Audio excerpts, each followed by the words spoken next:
Alors nous sommes arrivés Daf Lamed de Sanhedrin, Daf Lamed pour le mardi 23 Av Menachem. Nous sommes arrivés à la 12e ligne. Tano Rabbanan Hachamim enseigne. Amal lahen ehad ani ra'iti abichem sheitmin ma'ot beshidat eva mirdal ve'amal shel plunehen shel ma'aseh shenehen. Il vient un homme, il dit chez des orphelins, il leur dit voilà, j'ai vu votre père, il a caché de l'argent dans une caisse, dans une boîte, et il a dit cet argent il appartient à tel père, à Réhouven par exemple, ou bien cet argent il appartient au Maaser Sheni. Est-ce qu'on le croit ou pas? La Gemara dit Babayit lo amal kloum. S'il leur dit il a caché ça dans votre maison, on ne le croit pas. Par contre, Basadeh dvala kayamin. Mais si ça s'est passé dans le champ, alors ce qu'il dit c'est vrai. La Gemara explique que la loche d'avar, le principe ici c'est quoi? Kosh biadoletlan dvala kayamin. Et biadoletlan lo amal kloum. C'est-à-dire s'il avait le moyen lui-même de les prendre, évidemment dans ces cas-là on les croit parce qu'il aurait pu très bien les prendre et les donner lui-même. Mais ça c'est dans les champs. Mais si c'est dans la maison où il ne peut pas accéder, alors là il dit n'importe quoi, on ne croit pas. Allez, la Gemara dit si les enfants ils ont vu leur père qui a caché de l'argent dans des boîtes, dans des caisses comme cela, il leur a dit ça appartient à Réhouven ou bien ça appartient à l'argent du Maaser Sheni qu'il faudra consommer à Yerushalayim, qu'est-ce qu'on fait? Et après il est mort le père. Alors on a dit comme ça, im ki mosed vala qayamin, im ki marim lo amal kilum. C'est-à-dire si il a dit ça dans une formulation comme quoi il faisait un testament et recommandation à ses enfants, donc il faut le croire. Mais si on le voit en train de, peut-être il est marim, il a peur que les enfants ils les prennent ou qu'on ne croit pas comme un riche, alors dans ces cas-là on ne croit pas. Allez, la Gemara continue. Un homme, son père lui a laissé des biens et il lui a pas dit où c'est que c'est. Et où va la halom? Il est venu dans le rêve, on lui a dit il est venu dans le rêve, il dit voilà, cet argent se trouve là-bas, dans un tel endroit, mais il lui a dit c'est du Maaser Sheni, il faut la manger à Yerushalayim. Il m'a dit c'était passé comme ça une histoire et les Hachamim m'ont dit que ça, les Hanomot ça vaut rien du tout, et il peut les manger où il veut, il n'a pas besoin donc de croire que c'est du Maaser Sheni. Shnaim Omrim Zakai, on a dit dans la Mishnah, si deux Dayanim et des Zakai, un et des Hayav, la majorité l'emporte, etc. La Gemara dit, Mirta Vichi Kadu, comment ils écrivent dans la décision qu'ils vont rendre le tribunal. Rabbi Hanan Amar Zakai, Rabbi Hanan dit comme ça, ils disent Zakai, zéro. Toi tu as quitté. Rishakish dit il faut écrire tel juge et tel juge ont quitté et tel juge a été mehayev. Rabbi Lazar donne une troisième version, mais devrehem les zakaploni. Rabbi Lazar dit de leurs paroles des Dayanim, ce tel Réhouven il a été acquitté par exemple. Via la Gemara dit c'est quoi la différence? Pourquoi chacun donne une version différente? Alors on m'a dit c'est au cas où les deux qui ont donc acquitté l'accusé ils se sont trompés, ils doivent rembourser. Est-ce que le troisième il doit aussi payer avec eux ou pas? Demande à Mazakai, Rabbi Yochanan qui a dit on écrit Zakai, il ne dit pas qui c'est, donc tout le monde est dans le bain, mais alors le troisième aussi doit payer. On m'a dit Rishakish qui a dit on écrit telle personne ils ont acquitté, celui-là il a été mehayev. Or comme ce sont deux qui ont acquitté et qui se sont trompés, donc c'est eux qui payent, l'autre il paye rien du tout. Maintenant, la Gemara dit on m'a dit Zakai Meshalem, celui qui a dit on écrit Zakai Meshalem dans le cas où selon Rabbi Yochanan, on n'écrit que Zakai seulement. Et nous on a dit qu'au cas où il se trompe, celui qui a été mehayev il doit rembourser avec eux. Donc on m'a dit pourquoi? Les malhou et les dédés ça a été ton ami le salimton. Il aurait pu lui dire monsieur, moi j'ai dit mehayev, si vous m'avez écouté vous n'aurez pas payé, maintenant que vous m'avez pas écouté, c'est vous qui allez payer tout seul. Alors moi elle revient. Et là en vérité non, c'est une autre différence qu'il y a. Les shaloum et enhum manata dédé. c'est les deux qui sont donc qui ont quitté le coupable, l'accusé, et maintenant ils se sont trompés. Est-ce qu'ils doivent payer la part du troisième, oui ou non? C'est-à-dire le troisième, c'est celui qui ne va pas payer. C'est ce que dit moi, les shalomé et nous manatadide. Alors moi, elle explique. Les madama zakai, celui qui a dit on écrit zakai seulement, ils sont obligés de payer la totalité de la somme. Maintenant, les madama pluni floni, mezakin ou floni floni mechayev, Rechakish qui a dit on écrit celui-là et celui-là ils ont acquitté et celui-là il était mechayev.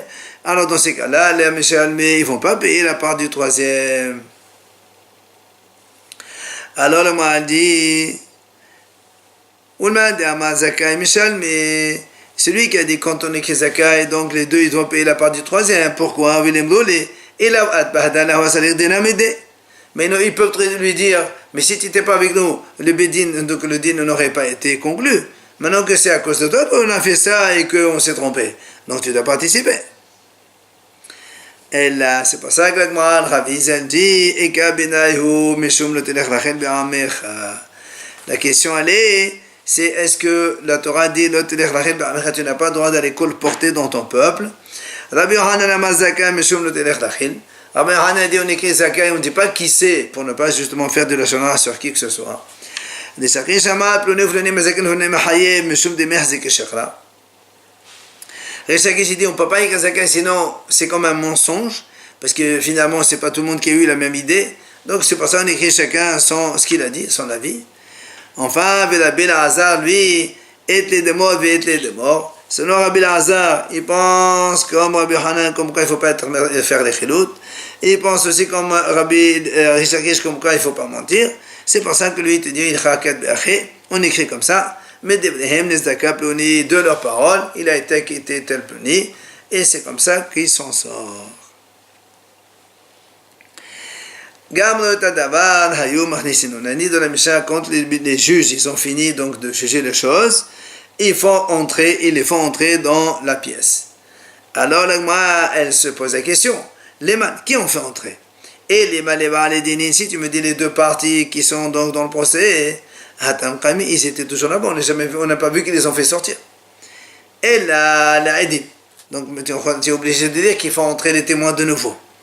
Alors, on m'a dit que dans ces cas-là, comme qui ça marche notre Mishnah? Dès là que Rabbi Nathan. Pourquoi? Ça ne marche pas comme Rabbi Nathan parce que nous avons une breta, dit Tania. Les olam en aidotan mistarefet achir ushnehem ki ehad. Tanakama, il dit comme ça. Les deux témoins, ils ne peuvent témoigner que s'ils voient l'événement tous les deux ensemble. Rabbi Yisham a dit non, même si un il voit aujourd'hui, l'autre il voit demain ou après, il n'y a pas de problème, ils peuvent toujours témoigner. Maintenant, la deuxième le témoignage ne peut être valable que si tous les deux ils viennent témoigner au même temps. Et c'est là où Rabbi Nathan Omer,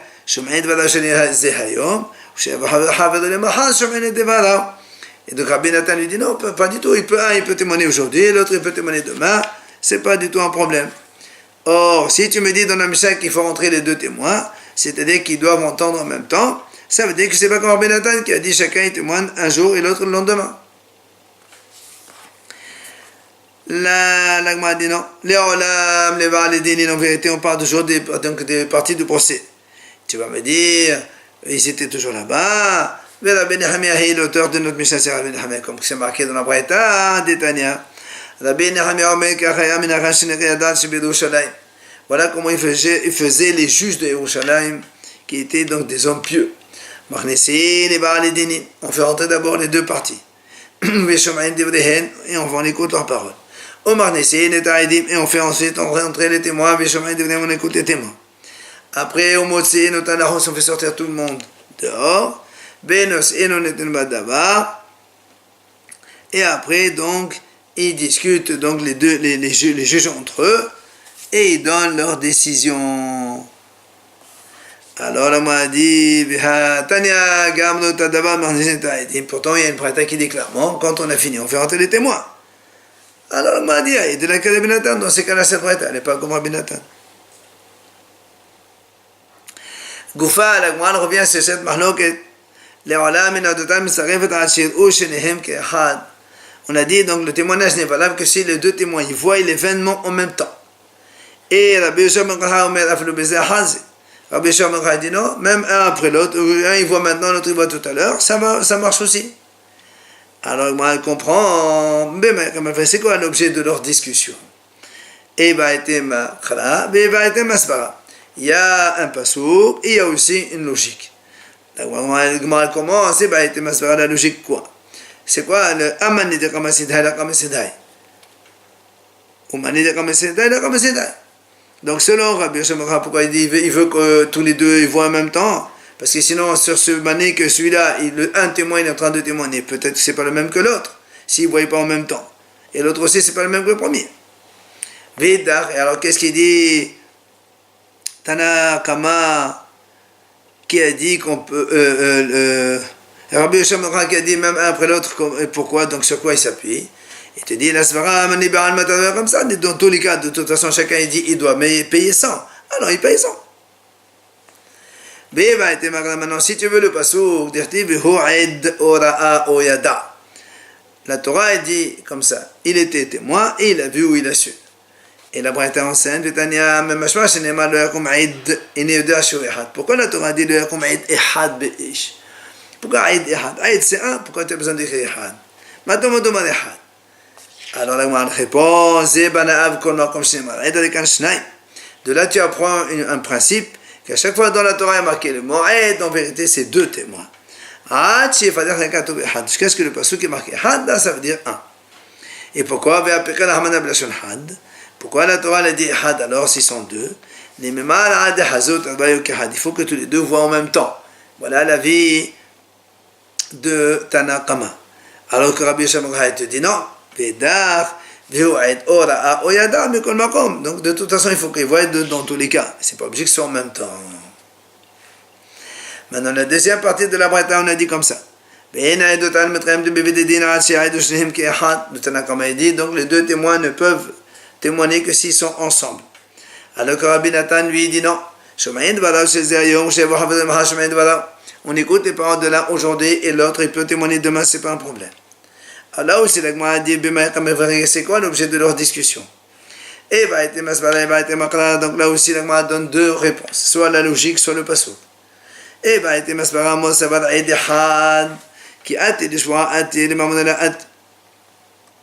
le Tanakama, pourquoi il dit qu'il faut que les deux témoignent en même temps? Parce que si un témoin qui vient seul, il ne peut jamais le condamner à payer, puisqu'un témoin c'est pour faire jurer. Alors s'il vient aujourd'hui pour jurer l'autre, il n'y a pas d'argent ici, il ne peut pas le condamner à payer. C'est pour ça qu'il faut tous les deux soient présents. Et l'autre, alors pourquoi il dit ils peuvent témoigner un aujourd'hui et l'autre demain? Et il te dit,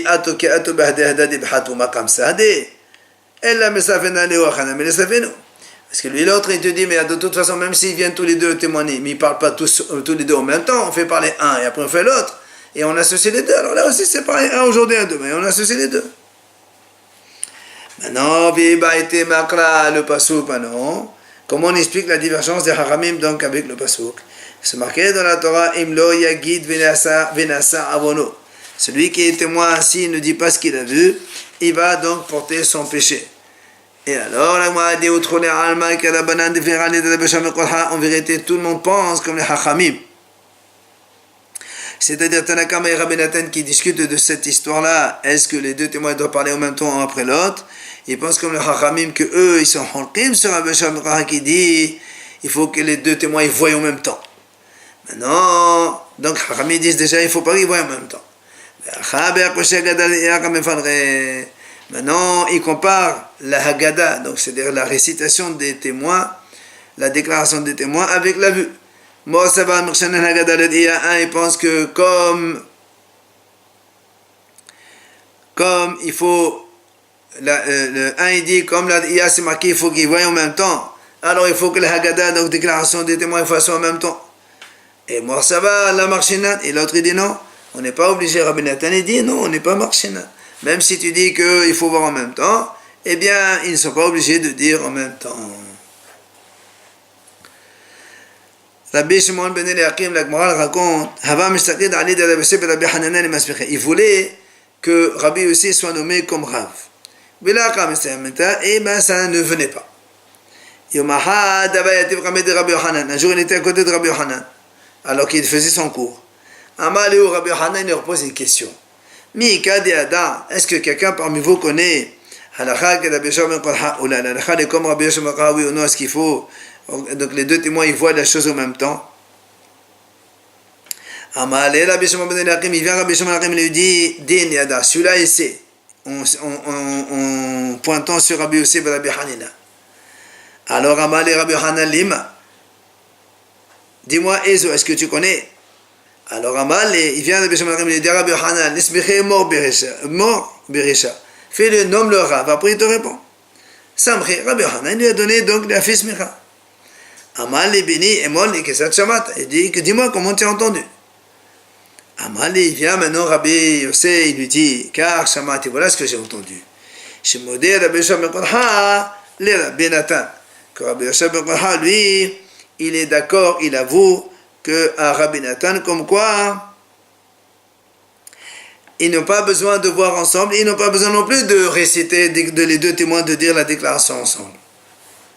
Alors sur ce, Amal, il vient Rabbi Yohanan, il lui dit, ça j'ai pas besoin de ça, je le savais. Si déjà pour voir ensemble, Rabbi Yoshua a dit, on n'a pas besoin qu'ils voient tous les deux ensemble. Agada Mebaya, redire ensemble a fortiori. Et donc tu m'as rien avancé. Moi ce que je voulais savoir c'est ce que la halakha est comme Rabbi Yoshua oui ou non. Mais il lui a dit Amaleho il va aller t'aloter. Puisque je t'ai nommé, je ne peux pas te faire descendre. Amar Rabbi Zera Shmamina. Il dit Rabbi Zera sur cet événement, on déduit de là que Gabra Rabba qui va de Samir. Quand un Hacham comme Rabbi Hanan qui est un grand, il a donné esprit à un Rav dans une certaine donc, optique, même si après il s'est trompé, il s'avère, et bien la smicha elle reste.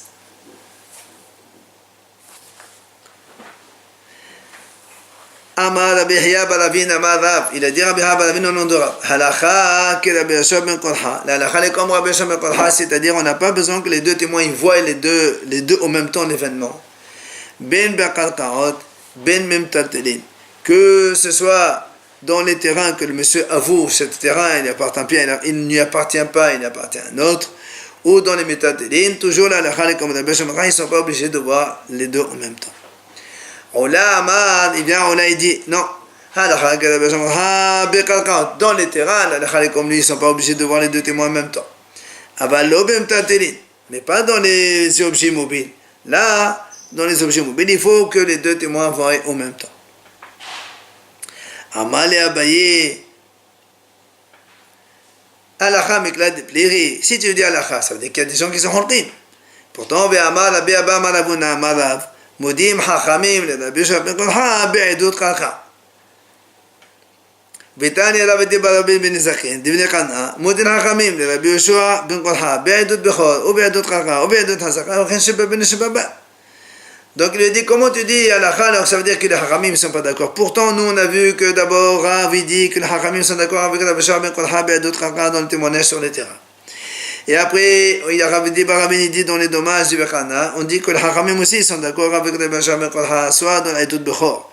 C'est-à-dire, si un animal il a un défaut, que les deux témoins n'ont pas vu le même, ou bien d'autres Kalka, comme on vient de dire, ou bien d'autres Hazaka, là aussi, Hazaka, deux témoins, ils témoignent sur un an que monsieur il a occupé le terrain, deux autres c'est une autre année, et l'autre troisième année, ou Chen Shebaben et Shebabat, c'est ce qu'on va voir de suite. Eh bien, que tu vois bien que les Hachamim ils sont d'accord avec le Shem Kolha, alors pourquoi dire la halakha comme lui? Alors on m'a dit quel est ton problème? Gavra, Kalamit, tu objectes un Hacham contre un Hacham. Moi ça va plaire. Un il dit ils sont Harkim, un il dit qu'ils ne sont pas Harkim, c'est pas un problème ça. Bien maintenant l'Agmara elle essaie de comprendre. Qu'est-ce que c'est quand on a dit Vechen Shebaben Veshebabat, chez le garçon et chez la fille? De quoi tu parles ici? Et si tu me dis que la discussion ici, que les deux témoins, un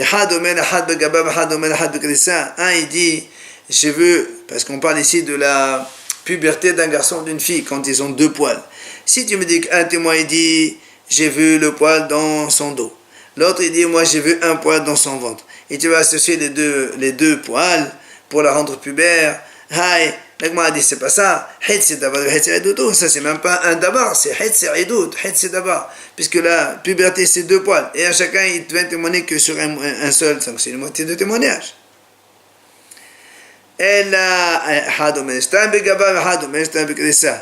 Donc la Hagma dit, ici en fait il y a un témoin qui dit j'ai vu 2 poids dans son dos, l'autre il dit 2 poids dans son ventre. Eh bien c'est ça la mahloket. Et là on dit, les Hachamim sont d'accord avec la Bishop Bekodha, comme quoi les 2 témoignages, on les associe, et donc on témoigne qu'elle est grande cette fille ou ce garçon. Amar Rav Yosef, il a dit Rav Yosef, Ana Amina Meshime de Ola, moi j'ai dit au nom de Ola, donc la halakha est comme lui, c'est-à-dire les 2 témoins n'ont pas besoin de voir les 2 en même temps la chose. Et les Hachamim qui viennent de Mhouza, ils ont dit Amar Abizela Meshime de Rav, seulement dans les Kalkaot, ils n'ont pas besoin de voir en même temps, mais Bimtatelin, ils sont obligés de voir en même temps. Alors, la précise pourquoi, quelle est la raison. Rav l'Etame, Rav selon ce qu'il a dit auparavant. Qu'est-ce qu'il a dit? De Amara, Huda'a Ahad Huda'a, Huda'a Ahad Halwa'a, Mistarfe. C'est-à-dire, Rav dit comme ça, si 2 témoins, un il témoigne aujourd'hui, l'autre il a avoué qu'il doit 100. Un autre il témoigne que le lendemain, lui il avoue devoir 100.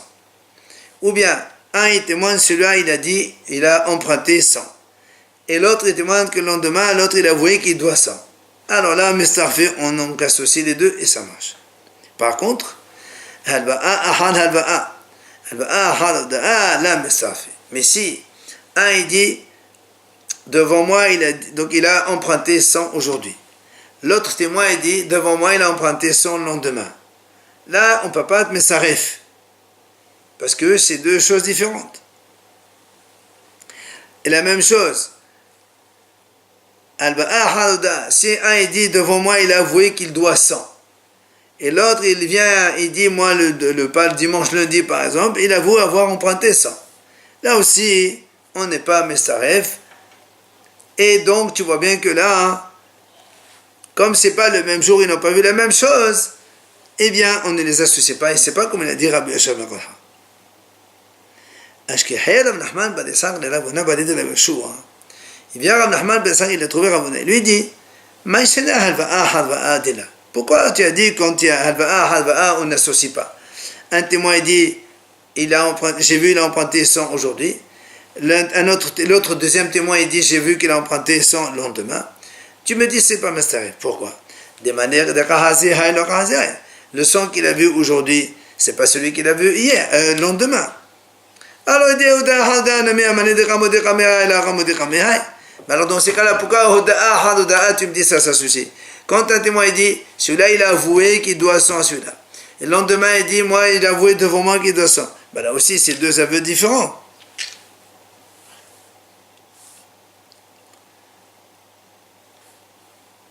Alors la mal répond,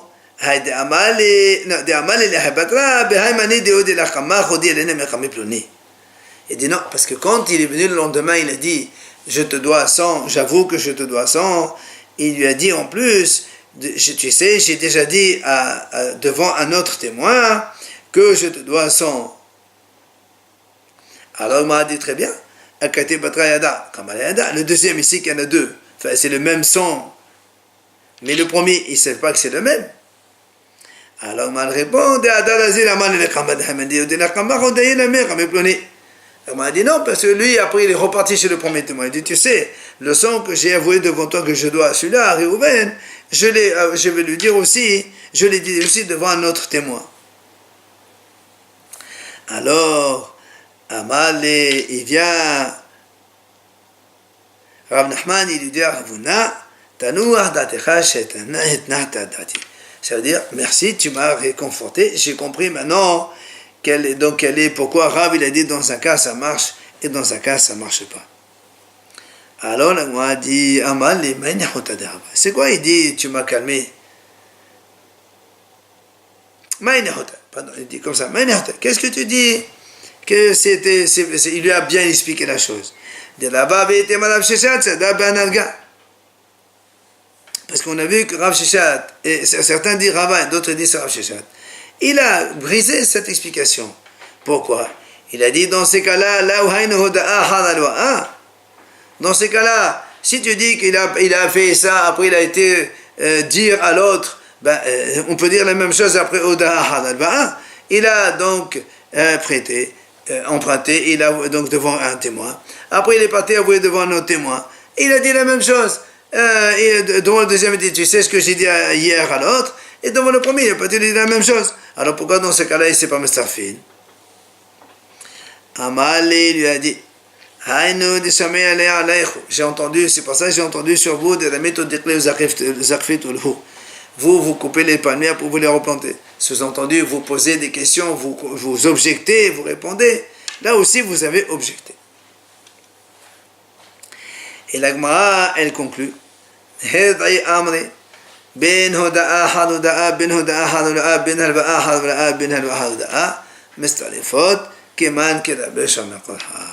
En vérité, la Gemara dit, les sages de Herda, ils ont dit que les deux témoins, un, il a été donc témoin de l'aveu de hier, et l'autre, le témoin de l'aveu d'aujourd'hui.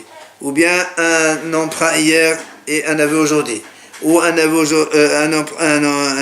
hier, un emprunt aujourd'hui. Ou un aveu aujourd'hui, un emprunt aujourd'hui. Dans tous les cas, on est Messaref, on associe le témoignage de deux témoins, même si c'est un de la veille et celui d'aujourd'hui, tout simplement, comme il a dit Rabbi Yishmael, ils ne sont pas obligés les deux témoins de voir les faits en même temps.